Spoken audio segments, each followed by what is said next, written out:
प्रताप पर सिर्फ टॉर्चर नहीं बल्कि हर एक टॉर्चर की लिमिट क्रॉस होती थी। वो तो सिर्फ अपने मरने की दुआ मांग रहा था, पर अविराज वो भी नहीं दे रहा था। अविराज ने नीति और रवि को तो तभी ख़त्म कर दिया था जब उसने सब कुछ पता लगा लिया था कि ये कैसे और किसकी साजिश है।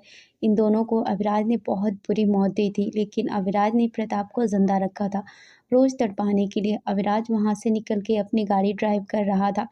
इस टाइम उसकी गाड़ी हवा से बातें कर रही थी। वो बहुत तेज़ी से कार ड्राइव कर रहा था।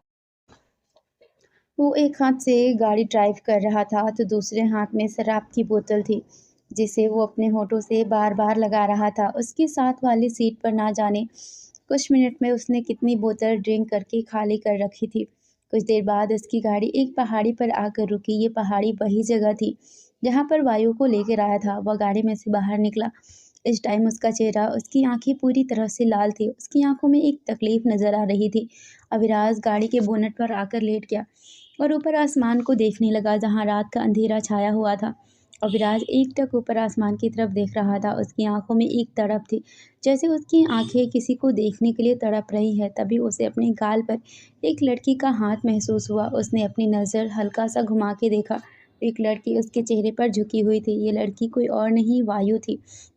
वायु अविराज की तरफ देखते हुए बोली, ऑक्सीजन, आप यहाँ क्या कर रहे हो? आप घर क्यों नहीं जा रहे हैं? अविराज, जिसकी तड़पती हुई नजरें वायु के चेहरे पर थी, उसने अपना हाथ उठाकर वायु के गाल पर रखते हुए बोला, वहाँ तुम नहीं हो ना? ये कहते हुए उसकी आंखें पूरी तरह से लाल हो चुकी थी। ये सुनकर वायु, जो उसके चेहरे पर हाथ रखकर झुकी थी, वो खड़ी हो गई और पीछे कदम लेते हुए बोली, हम कैसे होंगे वहाँ? आपने ही तो हमें कहा था कि हम आपकी ज़िंदगी से चले जाए। आपको हमारी परछाई भी नहीं चाहिए अपने ज़िंदगी में, तो चले गए हम।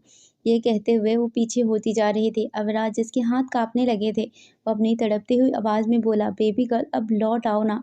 तुमने तो खुद को पूरी तरह से छिपा लिया है। मैं तुम्हें कब से ढूंढ रहा हूँ, प्लीज़ मिल जाओ मुझे, लौट आओ मेरे पास। ये कहते हुए अविराज के चेहरे पर उसकी तड़प साफ दिख रही थी। उसके दिल की धड़कन बहुत ज़ोरों से धड़क रही थी। वो परछाई जो वायु की थी, वो धीरे धीरे धुंधली होती जा रही थी। अविराज उसको देखते हुए बोला, बेबी गर्ल, प्लीज़ लौट आओ ना। तुम जो सज़ा दोगी अपने ऑक्सीजन को, तुम्हारे आगे सिर झुका के मंजूर होगी। बस लौट आओ। वो कह ही रहा था कि परछाई पूरी तरह से गायब हो गई और उस परछाई के गायब होते ही अविराज की आंखों से एक आंसू का कतरा निकल गया और उसने अपना सिर वापस पीछे बोनेट पर टिका लिया। वो अपने सीने पर हाथ रखते हुए बोला, बेबी गर्ल, और कितना तड़पाओगी? लौट के आ जाओ। तुम्हारे ऑक्सीजन को तुम्हारे बिना सांस तक नहीं आती और तुमने हमारे बच्चे को तो नहीं रखा होगा ना? ऑपरेशन करवा लिया होगा ना? ये कहते हुए उसके होंठ कांप रहे थे और उसकी आंखों के आगे वो रिपोर्ट घूम रही थी जिसमें वायु की प्रेगनेंसी के बारे में लिखा हुआ था। उस रिपोर्ट में साफ लिखा था कि वायु को ये प्रेगनेंसी कंसीव नहीं करनी चाहिए, उसकी जान भी जा सकती है। सिर्फ इतना ही नहीं, उसको पूरे 9 महीने अगर वो कंसीव करती है तो उसको बीच-बीच में पेन होता रहेगा। 7 महीने के बाद उसे पेन कभी भी उठ सकता है डिलीवरी के लिए, जिससे उसकी जान को खतरा है। ये याद करते हुए अविराज अपने काँपते होठों से बोला, नहीं, तुम प्रेगनेंसी कंसीव नहीं कर सकती। मानो वो हमारा बच्चा है, हम दोनों की प्यार की निशानी है। पर मुझे वो बच्चा नहीं चाहिए जिससे मेरी बेबी गर्ल की जान। ये कहते-कहते वो चुप हो गया। उसे वायु को ढूँढते हुए पूरे 6 महीने हो चुके थे। उसे वायु अभी तक नहीं मिली थी। उसने वायु को हर जगह ढूँढा। जिस दिन वायु गई थी, उस दिन उसने पूरे मुंबई पर कर्फ्यू लगा दिया था। किसी को भी कहीं भी जाने की परमिशन नहीं थी। ना जाने कितने दिनों बाद उसने वो हटवाया था, पर उसे वायु अभी भी नहीं मिली थी और अविराज अभी तक अपनी बेबी गर्ल को ढूँढ रहा था। उस दिन से वो अपने घर भी नहीं गया था। सिर्फ ऑफिस या प्रताप की चीखें सुनना, ये इस पहाड़ी पर आकर पूरी रात आसमान को देखते हुए बिता देना। उस दिन से वो वायु के पेरेंट्स से भी नहीं मिला था। उसकी खुद की हिम्मत नहीं थी उनसे नज़रें मिलाने की, पर उसने सबके फ़ोन ट्रैक करवा रखे थे ताकि वायु कभी तो किसी से कांटेक्ट करेगी, पर वायु ने अब तक किसी से कोई कांटेक्ट नहीं करा था। ये सब सोचते उसने अपनी आंखें बंद कर ली। उसकी आंखों के कोनों से भी कुछ आंसू की बूंदें निकल गई। जो इंसान कभी ज़िंदगी में रोया नहीं था, जिसने अपनी माँ को तड़पते हुए देखकर भी एक आंसू नहीं बहाया था, आज वो अपनी बेबी गर्ल को सीने से लगाने के लिए तड़प रहा था, जो उसकी आंखें साफ बता रही थी। वहीं दूसरी तरफ शिमला में एक छोटा सा घर जो लकड़ी से बना हुआ था। एक लड़की खिड़की के पास खड़ी थी। वो एकटक बाहर दूर तक फैले अंधेरे को देख रही थी। उसकी आंखें एकदम खाली थी। उसके चेहरे पर भी कोई मुस्कान नजर नहीं आ रही थी। तभी उस लड़की के पीछे से एक लड़की की आवाज़ आई, दी, आप खड़ी क्यों हैं? आपको पता है ना, आपको डॉक्टर ने ज़्यादा देर खड़े होने के लिए मना किया है, आपको पेन होता है। ये कहते हुए वो लड़की जिसके हाथ में दूध का ग्लास था उस लड़की के पास आई और उसे वही खिड़की के पास चेयर पर बिठाते हुए बोली, दी आप अब और ज़्यादा खड़े मत होना, आप तो अच्छे से जानती है आपको पेन होता है, फिर भी आप ऐसे। उसके सामने चेयर पर बैठी हुई लड़की उसकी बात बीच में काटते हुए बोली, रितु तुम क्यों इतना फिक्र करती हो, मैं ठीक हूँ और मैं बहुत देर से चेयर पर बैठकर ऑनलाइन काम कर रही थी, बस थोड़ी देर पहले ही खड़ी हुई थी।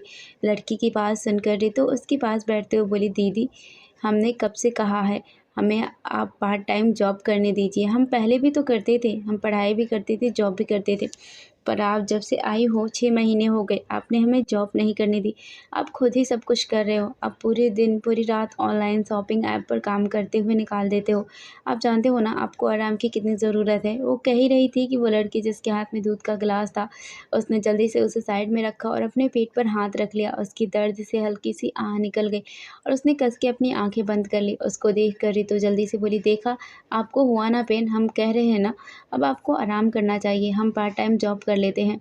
ये कहते उसने उसके पेट पर हाथ रख दिया। वो लड़की जिसने अपनी आंखें कस के बंद कर ली थी अब उसने अपनी आंखें खोली और मुस्कुराई, पर उसकी वो मुस्कुराहट उसकी आंखों में नजर नहीं आ रही थी।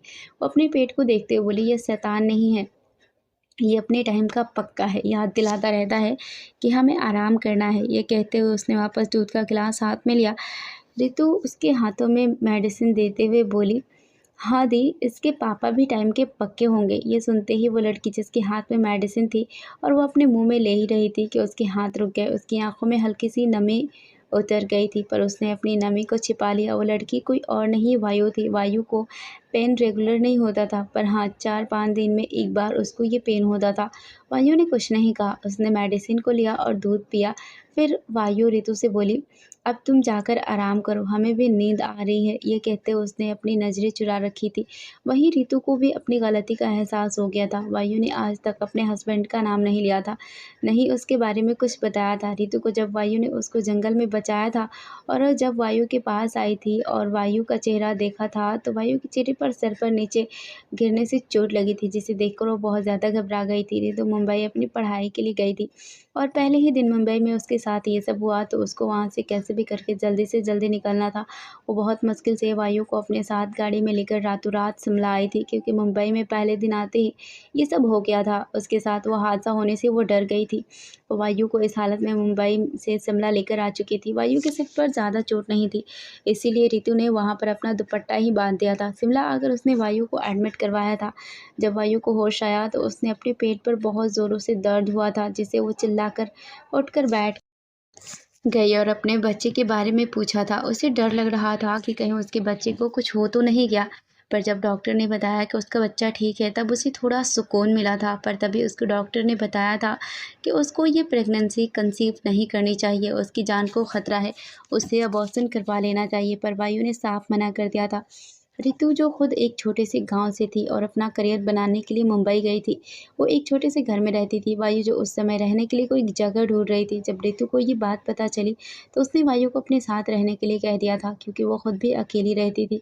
तब से दोनों एक साथ ही रहते थे। रितु जो पहले पार्ट टाइम जॉब करके अपनी पढ़ाई का खर्च उठाती थी, वायु जब से ऑनलाइन जॉब करने लगी थी तो उसने रितु को जॉब करने के लिए मना कर दिया था। उसकी पढ़ाई का खर्च वो खुद उठाने लगी थी। यही सब सोचते हुए रितु वहाँ से चली गई।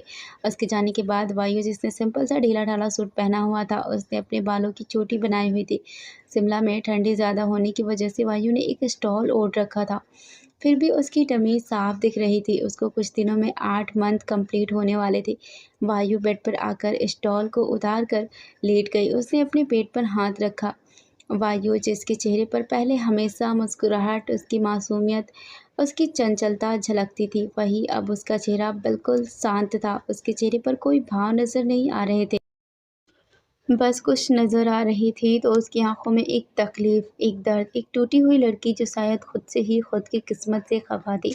वो अपने पेट पर हाथ फेरते हुए अपने बच्चे से बात करते हुए बोली, बेबी आप फ़िक्र मत करो, मम्मा आपके साथ है। अगर मम्मा को कुछ हो गया तो भी आपको प्यार करने के लिए बहुत लोग हैं।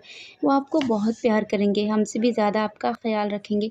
आपके नानी, नानू, आपकी दादी और आपके ये कहते हुए चुप हो गई। उसकी आँखों में जो नमी थी वो आँखों के कोने से तकिया पर जाकर गिर गई। वायु ने अपनी आँखें बंद कर ली, पर उसकी आँखों के कोने से उसके आंसू निकल रहे थे। ना जाने कितनी देर बाद वो सो गई। होगी। नेक्स्ट मॉर्निंग सुबह के 9 बजे वायु और ऋतु दोनों बैठकर अपना ब्रेकफास्ट कर रही थी। घर के बाहर खुला आसमान, खुली वादियाँ, पहाड़ी इलाका नज़र आ रहा था। वो घर भी पहाड़ी एरिया के बीच में था। आज मौसम अच्छा होने की वजह से वो दोनों बाहर चेयर पर बैठकर ब्रेकफास्ट कर रही थी। ऋतु वायु की तरफ देखते हुए बोली, आज तो आपको डॉक्टर के पास जाना है। ये सुनकर वायु ने अपना सिर हाँ में हिलाकर जवाब दिया और कहा, हाँ जाना तो है, पर हम सोच रहे हैं अभी थोड़ा काम कर ले, डॉक्टर के पास शाम को जाएं। तभी ऋतु खड़े होते हुए बोली, नहीं दी, आप हमेशा काम के चक्कर में ऐसे ही करते हो।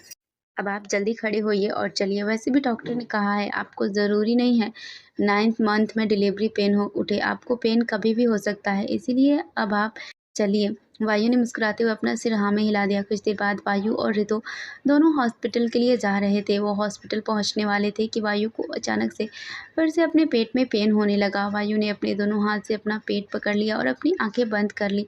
वो अपने दर्द को कंट्रोल कर रही थी। ऋतु का ध्यान जैसे ही वायु पर गया तो उसे देखते हुए बोली, दी क्या हुआ, फिर से पेन हो रहा है? वायु जिसकी आंखों में नमी उतर गई थी, इस बार उसका पेन कुछ ज़्यादा ही हो रहा था। अब उसकी सांसें भी गहरी होने लगी थी। ये देखकर ऋतु ऑटो वाले से बोली, भैया जल्दी, प्लीज़ जल्दी कीजिए, हमें जल्द से जल्द हॉस्पिटल जाना है। ये कहते उसने एक हाथ से वायु को कंधे से पकड़ा और दूसरे हाथ से उसकी पीठ को सहलाने लगी। वायु अपने पेट को पकड़कर अपने दर्द को कंट्रोल कर रही थी। उसने अपने होठों को अपने दांतों के नीचे दबा लिया था, फिर भी उसका पेन कम नहीं हो रहा था। उसने अपने दर्द को बर्दाश्त करते हुए रितु से कहा, हमारे बच्चे को कुछ होगा तो नहीं, हमें हमारा बच्चा सही सलामत चाहिए, हमें कुछ भी हो जाए पर हमारे बच्चे को कुछ नहीं होना चाहिए। ये उसने अपनी दर्द भरी आवाज़ में कहा। वायु को अपने पेट में इस बार बहुत ज़्यादा दर्द महसूस हो रहा था। कुछ देर बाद वो लोग हॉस्पिटल पहुंच चुके थे। यह हॉस्पिटल कोई बड़ा हॉस्पिटल नहीं बल्कि एक छोटा सा हॉस्पिटल था। वायु हॉस्पिटल रूम में लेटी हुई थी। एक लेडीज़ डॉक्टर उसका चेकअप कर रही थी। वायु ने अपने होठों को अपने दांतों के नीचे दबा रखा था। उसकी आंखों के कोने से आंसू लगातार बह रहे थे। उसके मुंह से दर्द भरी आवाज़ निकल रही थी। उसने अपने होठों को अपने दांतों के नीचे दबा रखा था। वायु का चेकअप करने के बाद डॉक्टर ने एक इंजेक्शन लिया और वायु के हाथ पर लगाते हुए बोले, हमने आपको पहले भी कहा था और अब भी कह रहे हैं, आप ज़्यादा से ज़्यादा बेड रेस्ट कीजिए। अभी डिलीवरी पेन नहीं था, पर ये पेन होना दिस इज़ नॉट गुड, इससे आपको बहुत सारी प्रॉब्लम हो सकती है। हमने आज तो आपका चेकअप कर लिया, लेकिन आपके फैमिली मेम्बर में से कोई होना चाहिए साथ में। अगर अभी ये डिलीवरी पेन होता तो हॉस्पिटल के कुछ रूल्स के अकॉर्डिंग कुछ पेपर्स पर आपकी फैमिली मेम्बर के सिग्नेचर होने ज़रूरी होता है। प्लीज़ अपने हस्बैंड को बुलाइए। अगर आपके हस्बैंड नहीं है तो आप कि फैमिली में कोई तो होगा। जिस तरीके से आज आपको पेन हुआ है, अगर नेक्स्ट टाइम दोबारा से ऐसा पेन हुआ तो हमें रिस्क लेकर आपकी डिलीवरी करनी पड़ेगी। उसके लिए कुछ पेपर पर हस्बैंड के, अगर हस्बैंड नहीं है तो आपकी फैमिली मेम्बर के, मॉम डैड कोई तो होगा जिनके सिग्नेचर लेने ज़रूरी होते हैं। हम आपको ये एडवाइस देंगे, आज ही आप किसी को बुला लीजिए, क्योंकि अब हम रिस्क नहीं ले सकते। ये कहते हुए डॉक्टर वहाँ से चली गई। उनके जाते ही ऋतु अंदर आई और वायु के चेहरे की तरफ देखने लगी। इंजेक्शन लगने के बाद वायु का पेट दर्द थोड़ा बंद हो गया था, पर उसके चेहरे पर एक परेशानी झलकने लगी थी। ऋतु वायु के पास बैठते हुए बोली, दीदी अब आप ठीक तो है ना? ऋतु की आवाज़ सुनकर वायु ने उसकी तरफ देखा। उसकी आंखों में कुछ टाइम पहले से जो पेन की वजह से आंसू थे, अब वो तकलीफ में बदल गए थे। वो रोते हुए बोली, हम कैसे किसी को बुला सकते हैं? डॉक्टर कह रही है नेक्स्ट टाइम अगर इस तरीके से पेन हुआ तो उन्हें डिलीवरी करनी पड़ेगी और उस टाइम पर किसी फैमिली मेम्बर के कुछ पेपर पर सिग्नेचर होने चाहिए। रितु, हम उन्हें कैसे बुलाएं, हम कैसे उनका सामना करेंगे? अगर माँ पापा को पता लगा प्रेगनेंसी के चलते हमारी जान जा सकती है तो फिर से टूट जाएंगे। हम कैसे उन्हें बुलाएं? हमने तो अब तक उनसे एक बार भी बात नहीं की। हमें पता है वो हमसे हमें बहुत मिस करते होंगे, हमें देखना चाहते होंगे, पर हम नहीं चाहते कि वो हमें ऐसे देखें। हम उनके आगे खुद को कैसे संभालेंगे? ये कहते वो वायु रोने लगी। रितु की आंखों में भी आंसू आने लगे थे। वो वायु का हाथ पकड़ते हुए बोली, दी ऐसा मत बोलो, आपको कुछ नहीं होगा, हमें पता है आपको कुछ नहीं होगा और ये शैतान बच्चा सिर्फ आपको और हमें डराता है। आपको अपनी फैमिली में से किसी को तो बुलाना ही चाहिए। हमने डॉक्टर से बात की थी कि हम पेपर पर साइन कर सकते हैं, पर डॉक्टर ने मना कर दिया। उन्होंने साफ बोला है कि हॉस्पिटल के कुछ रूल्स होते हैं और उन्हें वो रूल्स फॉलो करने होते हैं। अगर हमने किसी को नहीं बुलाया तो आपकी डिलीवरी का कोई चांस नहीं लेंगे। तो ऐसे में अब आपको अपनी फैमिली में से किसी को तो बुलाना चाहिए। आपने आज तक कुछ नहीं बताया। अगर आप अपने हस्बैंड को नहीं बुलाना चाहती तो आपके मम्मी पापा हैं, उनमें से किसी को कॉल कर दीजिए। ये सुनकर भाग्य, जिसकी आंखों में से आंसू बह रहे थे, उसे अब समझ में नहीं आ रहा था कि वह कैसे अपने माँ पापा का सामना करेगी। उसके मन में इतना सब कुछ दबा हुआ है और वो अगर पूछेंगे कि क्यों वो उनको छोड़कर आ गई, तो उनके सवालों का क्या जवाब देगी? वो कैसे खुद को और उनको सँभालेगी? पर वो अपने बच्चे के साथ भी कोई रिस्क नहीं लेना चाहती थी। उसने अपने आँसू साफ किए और खुद को सँभालते हुए बोली, "तुम सही कह रही हो। हमें किसी को तो बुलाना चाहिए। वैसे भी अगर हमें कुछ हो गया तो हमारे बच्चे को तो उनके पास ही जाना होगा।" रितु थोड़ा गुस्से से बोली, "दीदी प्लीज़ आप बार-बार ये बात मत बोलिए। कुछ नहीं होगा आपको और आप बुला लीजिए आपको जिसको बुलाना है।" ये सुनकर वायु अपना सिर हाँ में हिलाते हुए कहती है, "हम फ़ोन नहीं कर पाएँगे। तुम फ़ोन कर दो।" ये कहते हुए वायु ने अपने पापा का नंबर बताया। वहीं दूसरी तरफ वायु का घर प्रकाश जी अपने रूम में बेड पर बैठे हुए थे। उनके हाथ में वायु की तस्वीर थी और उनकी आँखों में नमी तैर रही थी। वो तस्वीर को देखते हुए बोले, "मुझे पता है मेरी बच्ची तुम बहुत स्ट्रॉन्ग हो और जहाँ भी होगी ठीक होगी। पर बेटा एक बार तो अपने पापा से बात करती।" वो कह ही रहे थे कि सुनैना जी ने रूम में आते हुए दरवाजे से प्रकाश जी को रोते हुए देखा। तो वो जल्दी से उनके पास आकर उनके कंधे पर हाथ रखते हुए बोली, "आप फ़िक्र मत कीजिए, हमारी बच्ची जहाँ भी होगी ठीक होगी और बहुत जल्द मिल जाएगी। कल आप पुलिस स्टेशन गए थे, उन्होंने क्या बताया? पता चला वायु कहाँ है?" ये सुनकर प्रकाश जी ने नाम में अपना सिर हिला दिया। ये देखकर सुनैना जी की आँखों से भी आँसू निकलने लगे। पिछले 6 महीने से उन्होंने अविराज से बात तक नहीं करी थी, ना उसकी शक्ल देखी थी, पर वो दोनों लगातार अपनी बच्ची को ढूँढ रहे थे। ना जाने उन्होंने 6 महीने में कितनी ही बार पुलिस स्टेशन के चक्कर काटे थे, पर जब वायु अविराज को इन बीते महीनों में नहीं मिली, तो उन पुलिस वालों को कहाँ से मिलती? सुनैना जी भी वायु की तस्वीर की तरफ देखते हुए बोली, "ये सब उस इंसान की वजह से हुआ है। उसने हमारी बच्ची पर थोड़ा-सा भी विश्वास नहीं किया। ना जाने हमारी बच्ची पर क्या बीती होगी उस समय, जो हम सबको छोड़कर चली गई। यहाँ तक कि उसने हमसे भी बात नहीं की, सिर्फ़ उस इंसान की वजह से।" वो कह ही रही थी कि प्रकाश जी थोड़े गुस्से से बोले, "मत बोलिए उस इंसान के बारे में, हमें नहीं सुनना उसका ज़िक्र भी यहाँ।" वो कह ही रहे थे कि उनका फ़ोन रिंग करने लगा। ये देखकर उन्होंने फ़ोन की तरफ देखा, जिससे कोई अन्य नंबर शो हो रहा था। उन्होंने फ़ोन उठाया तो पिक करते ही जहाँ उनकी आँखों में आँसू आ गए थे, वहीं उनके होठों पर मुस्कान आ गई थी। वो जल्दी से बोले, हम आ रहे हैं।" ये कहते हुए उन्होंने जल्दी से फ़ोन डिस्कनेक्ट किया। प्रकाश जी की आँखों में आँसू और होठों पर मुस्कान देखकर सुनैना जी बोली, "किसका फ़ोन था?" प्रकाश जी जल्दी से बोले, "हमारी बच्ची मिल गई, हमारी वायु, हमारी राजकुमारी हमें मिल गई। उसकी किसी फ्रेंड ने फ़ोन किया था, वो शिमला में है, हमें अभी वहाँ जाना है।" ये कहते हुए वो वहाँ से जाने लगे। तो नैना जी जल्दी से बोली, "हम भी चलते हैं।" ये कहते हुए वो भी उनके साथ बाहर की तरफ आ गई। वहीं दूसरी तरफ अविराज का ऑफ़िस। अविराज अपने केबिन में था और उसके सामने राघव खड़ा था। अविराज भी उसके सामने ही खड़ा था। अविराज गुस्से से चिल्लाता हुआ बोला, "और कितना टाइम लगेगा? पूरे 6 महीने हो चुके, तुम सब कर क्या रहे हो? मुझे मेरी बेबी गर्ल जल्द से जल्द चाहिए। अब मुझसे और इंतज़ार नहीं होगा। जितना जल्दी हो सके उसके बारे में पता लगाओ, वरना मुझे नहीं पता मेरे हाथों से क्या हो जाएगा।" ये कहते हुए गुस्से से काँप रहा था। राघव धीरे से बोला, "सर हम पूरी कोशिश कर रहे हैं।" अविराज उसकी बात पर चिल्लाते हुए बोला, "कोशिश और कितनी कोशिश करना है? 6 महीने हो चुके और ये आखिरी वार्निंग है। दुनिया के हर कोने में उसे जल्दी से जल्दी ढूँढो। अगर तुम सबसे नहीं हो रहा तो कोई टीम चेंज करो, दुनिया के बेस्ट टीम हायर करो या जो करना है करो, पर उसको हो, तुम लोगों के पास सिर्फ़ 24 घंटे हैं। अगर मेरी बेबी गर्ल इस 24 घंटे में मुझे नहीं मिली, तो आज तक मैंने बहुत लोगों की जान ली है, पर कभी बेगुनाहों की जान नहीं ली। पर तुम सबकी जान मैं अपने हाथों से लूँगा।" ये सुनकर राघव जो थोड़ा घबरा रहा था, उसने कुछ नहीं कहा, वो सिर झुका के वहाँ से जाने लगा। वो गेट तक ही आया था कि उसके फ़ोन पर एक मैसेज आया। उसने उस मैसेज को पढ़ा तो तुरंत ही उसकी आँखें बड़ी हो गई। वो जल्दी से अविराज के पास आया और उसने अपना फ़ोन अविराज को दे दिया। अविराज ने जैसे ही उसके फ़ोन पर आए मैसेज को पढ़ा तो उसकी आँखें बड़ी हो गई और उसके हाथ काँपने लगे। कुछ घंटे बाद शिमला में कुछ घंटे के लिए डॉक्टर ने वायु को हॉस्पिटल में ही रोक लिया था। उसके ड्रिप के ज़रिए कुछ दवाइयाँ धीरे-धीरे वायु की बॉडी के अंदर इंजर्ट कर रहे थे ताकि वायु को नेक्स्ट टाइम इतनी जल्दी पेन ना हो। वायु की ड्रिप लगभग खत्म हो चुकी थी। वायु जिसके चेहरे पर अभी परेशानी थी और उसे घबराहट भी हो रही थी, उसने रितु से फ़ोन तो करवा दिया था, पर अब उसे बहुत घबराहट हो रही थी ये सोचकर कि वो जब अपने पेरेंट्स से मिलेगी तो क्या बोलेगी, कैसे बताएगी? उसने रितु की तरफ देखते हुए कहा, "और कितना टाइम लगेगा? हमें घर जाना है, हमें एक बेचैनी सी हो रही है, हमें कुछ अच्छा नहीं लग रहा।" रितु कुछ बोलती उससे पहले ही डॉक्टर अंदर आई और वायु के हाथों से ड्रिप हटाते हुए बोली, "अब तुम घर जा सकती हो, पर प्लीज़ ध्यान रखना, जब भी तुम्हें हल्का-सा भी पेन लगे तो हॉस्पिटल आ जाना और तुमने किसी को बुलाया है?"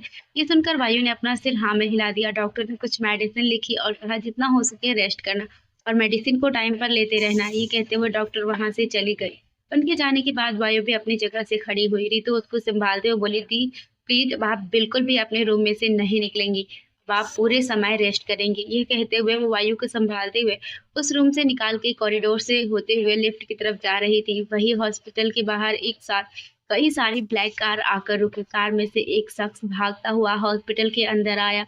वही उसके पीछे जो बॉडीगार्ड थे उन लोगों ने हॉस्पिटल के चारों तरफ से घेर लिया था ताकि उस हॉस्पिटल से कोई भी बाहर ना जा पाए। उस शख्स के हाथ में फ़ोन था जिस पर वो लाइव लोकेशन देख रहा था। वो लोकेशन 3rd फ्लोर की शो हो रही थी। ये देखकर वो लिफ्ट की तरफ आया। लिफ्ट ऊपर की तरफ जाते हुए देखकर वो सीढ़ियों की तरफ भागा।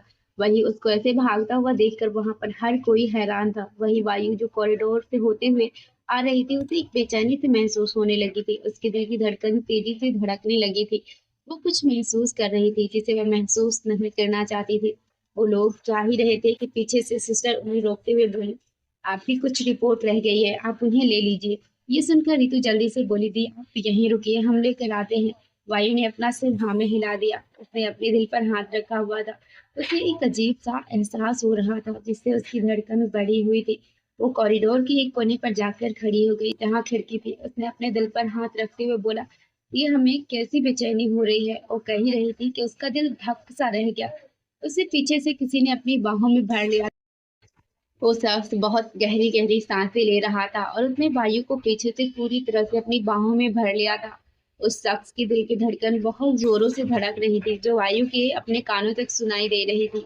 वायु की खुद की दिल की धड़कन बढ़ चुकी थी। वही उस शख्स ने अपना चेहरा वायु की गर्दन में छुपा लिया था। उसकी आंखों की नमी वायु को अपनी गर्दन पर महसूस हो रही थी जिसे महसूस करके उसकी खुद की आंखों में नमी उतर चुकी थी। तभी उस शख्स ने वायु को अपनी तरफ घुमाया और उसके चेहरे को अपने हाथों में थाम लिया और उसके चेहरे पर झुक गया। ये होती ही वायु किसी मूर्ति की तरह अपनी जगह पर खड़ी थी, खड़ी रह गई।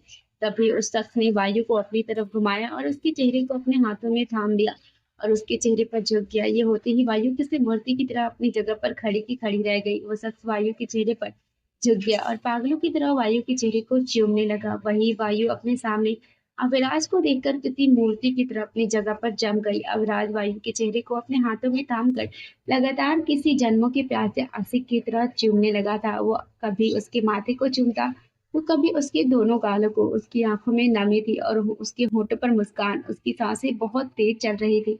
वो पागलों की तरह भागते भागते आया था। वायु को तो समझ में नहीं आ रहा था कि जो उसकी आंखों के सामने हो रहा है वो सपना है या हकीकत। वो अविराज के सामने कभी नहीं आना चाहती थी, इसीलिए तो वो इतनी दूर आ गई थी ताकि अविराज उसे कभी ढूंढ ही ना पाए। पर अब वो अविराज के सामने थी। वो किसी मूर्ति की तरह अपनी जगह पर जम चुकी थी। वो तो अपनी पलक तक झपका नहीं पा रही थी। बस एक टक अविराज को देख रही थी जो उसके चेहरे को अपने हाथों में थाम कर उसके चेहरे को चूम रहा था। वायु के पूरे चेहरे को चूमने के बाद अविराज ने उसको अपने सीने से लगा लिया। वायु को अब तक समझ में नहीं आ रहा था कि ये हो क्या रहा है। वायु की आंखों में नमी उतर गई थी और उसका दिल तड़प रहा था। वायु के दोनों हाथ नीचे थे। उसने अविराज को नहीं पकड़ा था। उसे तो समझ में नहीं आ रहा था कि यह हकीकत है या सपना। अविराज ने वायु पर अपने दोनों हाथों से पकड़ बनाते हुए उसे पूरी तरह से अपने सीने में छिपा लिया और अपने दिल की धड़कनों को संभालते हुए बोला, मैं तुम्हें अपनी नजरों से एक सेकंड के लिए भी दूर नहीं जाने दूंगा। पूरी जिंदगी अपने इन बाहों में छिपा के रखूंगा। मैं तुम्हें बता नहीं सकता बेबी गर्ल, तुम्हारे बिना तुम्हारे इस ऑक्सीजन की सांस भी कैसे चल रही थी। इस पत्थर दिल को तुमने धड़काया था। जब से तुम गई थी इसने तो धड़कना ही बंद कर दिया था। अविराज जैसे जैसे बोल रहा था वैसे वैसे वायु के हाथ कांपने लगे थे। उसकी सांसें तेज होने लगी थी। अविराज ने वायु को इतनी जोरों से गले लगा रखा था कि वायु को अपने पेट में दर्द होने लगा था। पर अविराज को तो इस बात का एहसास ही नहीं था। वो तो पूरी तरह से अपनी बेबी गर्ल को अपने सीने से लगाकर रखना चाह रहा था, पूरी दुनिया से छिपाकर। अविराज जिसने अपनी आंखें बंद कर रखी थी वो अपनी आंखें बंद करके ही ये सब बोले जा रहा था। उसने अपनी पकड़ वायु पर कस के रखी हुई थी और वायु को पूरी तरीके से अपनी बाहों में भर रखा था जैसे कि उसको पूरी तरह से अपने अंदर समा रहा हो। तो आगे बोला, आई आई प्रॉमिस बेबी गर्ल, अब तुम्हारा ऑक्सीजन तुमसे कभी कुछ नहीं कहेगा, तुम्हें इस पूरी दुनिया से छिपा के रखेगा। पूरे 6 महीने हो गए, 6 महीने से ये दिल तुम्हें अपने सीने से लगाने के लिए तड़प रहा है। आज जाकर इस तड़पते दिल को सुकून मिला है। मुझसे बहुत बड़ी गलती हो गई जो मैंने तुम पर विश्वास नहीं किया। पर अब चाहे कुछ भी हो जाए मैं तुम्हें अपनी आंखों से क्या अपनी बाहों से कभी नहीं जाने दूंगा। मुझे पता है तुम्हें मुझ पर गुस्सा आ रहा होगा। तुम्हें जो करना है करो, मुझे मारना है, मुझसे नाराजगी दिखानी है तो मेरे पास रहकर दिखाओ। अब मैं तुम्हें अपनी आंखों से कभी ओझल नहीं होने दूंगा। क्या ज़रूरत थी ऐसे सबसे दूर आने की? तुम मुझसे गुस्सा हुई थी, पर कम से कम अपनी मम्मी-पापा के पास जा सकती थी ना। ये कहते हुए उसने वायु का चेहरा फिर से अपने हाथों में थाम लिया और उसके चेहरे को एकटक देखने लगा।